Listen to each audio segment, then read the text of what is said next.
Hello, America. My name is Billy Joe Bob, and I am here to tell you about my next film project, Braveheart. I just recently got done watching this video called Braveheart. Had Mel Gibson in it, you know, bagpipe music and stuff like that. And face paint. I don't know what's with the face paint. But, so I got finished watching this video, and there were some things in it that really struck me as un-American.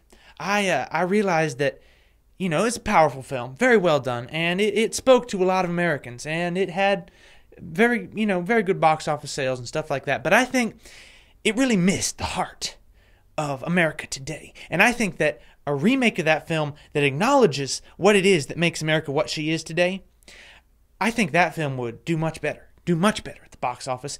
And I think it would speak to Americans, you know, at a visceral level. And so that's why I'm making Braveheart. That's the inspiration behind it. Because when I look at Braveheart, I see there's a whole lot of violence, a whole lot of danger. And, you know, as a modern American, I have to wonder, why would anyone want to give up their life for a cause higher than themselves? I mean, isn't that kind of silly? So, when I make Braveheart, I want to show people that you don't have to make sacrifices to have security, to have comfort. And so, I think that'll really communicate to Americans today, because that's really what we want, you know? Liberty's nice. Freedom makes for good movies, you know? But what we want, what we need as Americans today is we need comfort. We need the government to take care of us. And that's what I want to communicate through Braveheart. And so I'm going to give you a sneak preview of one of my favorite scenes.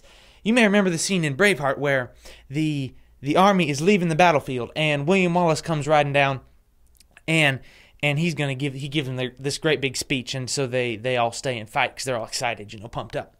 Well, I made a few tweaks to make that speech a little more relevant for today's Americans, and here's what I came up with.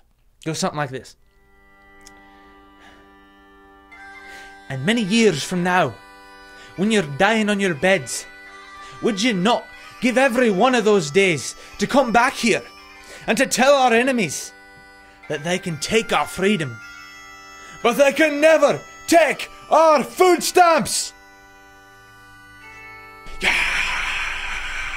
Wallace, Wallace. I'm still working on that last bit. It doesn't quite have the ring to it that I'm looking for. But it really gets the point across so that you can understand what I'm trying to do with Braveheart. I am trying to communicate that freedom's nice, but is it really worth dying for?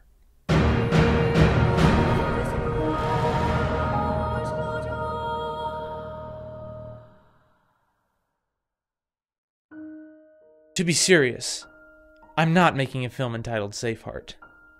And I have no problem with the blood and the danger that we see in films like Braveheart. Why? Because they teach us a very important lesson. That freedom has a very, very high price. A price that we must be willing to pay. Because, as it has been said, freedom is not free. And while that may seem a cliche, it's a very true one. We need to understand that. We need to realize that preserving the freedoms that we enjoy now and the freedoms that we are losing for the next generation is not something that we can do without effort. It requires sacrifice. It requires devotion. It requires that we will get serious about repenting, about returning to the principles that God has given us in His Word, the principles that our founders built this nation on. It requires us to be ready to make the sacrifices requisite to live in a free nation. Whether they are sacrifices of comfort, whether they are sacrifices of government services that we feel like we can't do without, but that the government never should have been doing anyway. Whether it's sacrifices, even if it comes to it, of our very lives. We need to be ready to make those sacrifices. Our founding fathers were, and we enjoy the fruit of that today. Are we willing to make those same sacrifices for our children? It's a question we need to ask ourselves. Do we say with Patrick Henry, "Give me liberty or give me death"? Or do we prefer the softer version? Give me liberty if I can have that along with the other free stuff.